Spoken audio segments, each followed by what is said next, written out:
Hello, everybody. It's Henry here, the Weed Eater Man. I am working on a Husqvarna 125B. So the customer texted me, word of mouth from another customer, and said he needed help. I said, okay, what's up?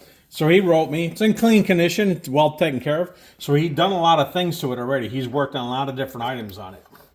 But he did the gas lines wrong. So first thing I got to do, and I always do this when somebody tries to do it themselves, is I got to troubleshoot the gas lines and make sure he's got them wrong correctly.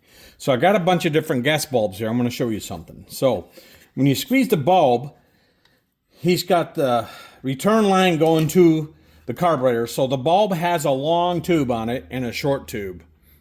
Long tube and short tube. Long tube, short tube. Long tube is the return.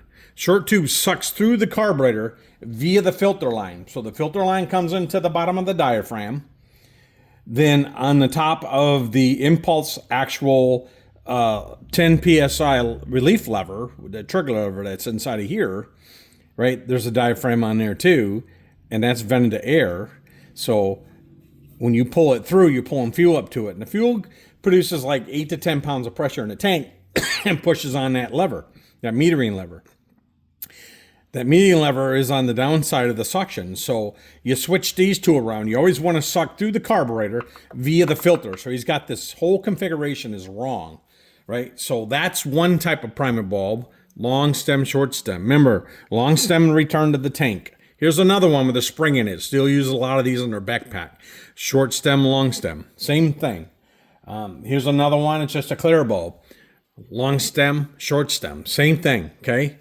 Then you get a flat base one. Same thing, long stem, short stem.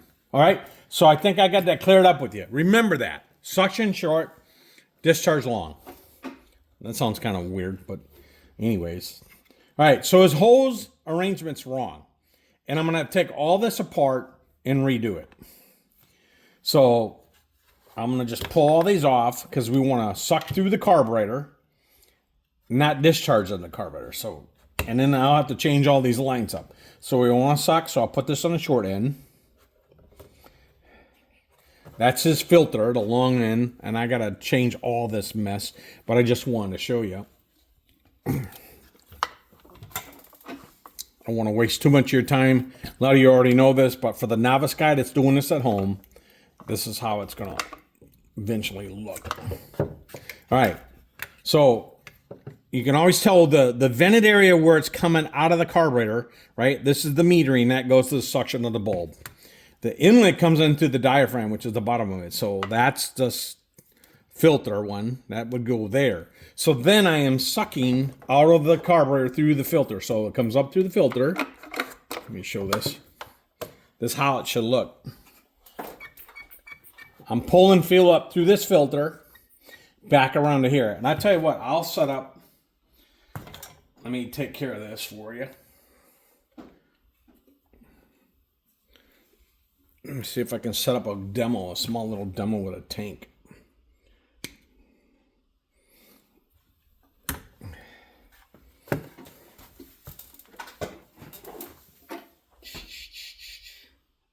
Just bear with me.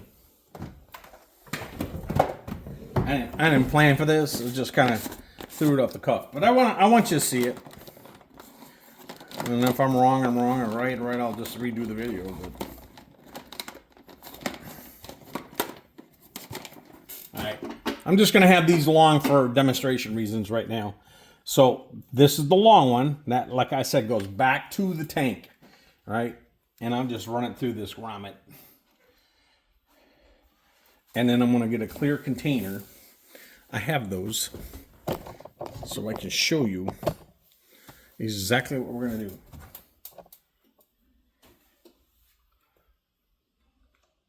I swear I got a clean container. Hold on a minute.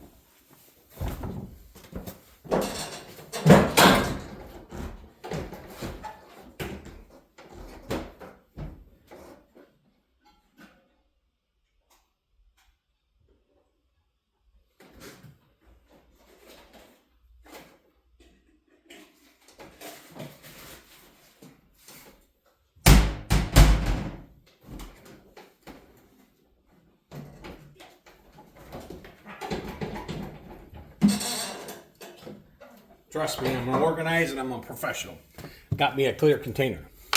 I'll put a little fuel in this.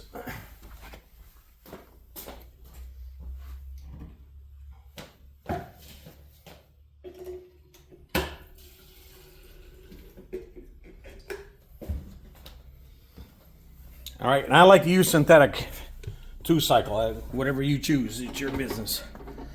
Everybody writes stuff on it. I'm not getting into that. All right, so your filter will sit at the bottom of your tank. And if it's working right and set up right, this is going to come through your carburetor. So I'm pulling in the fuel.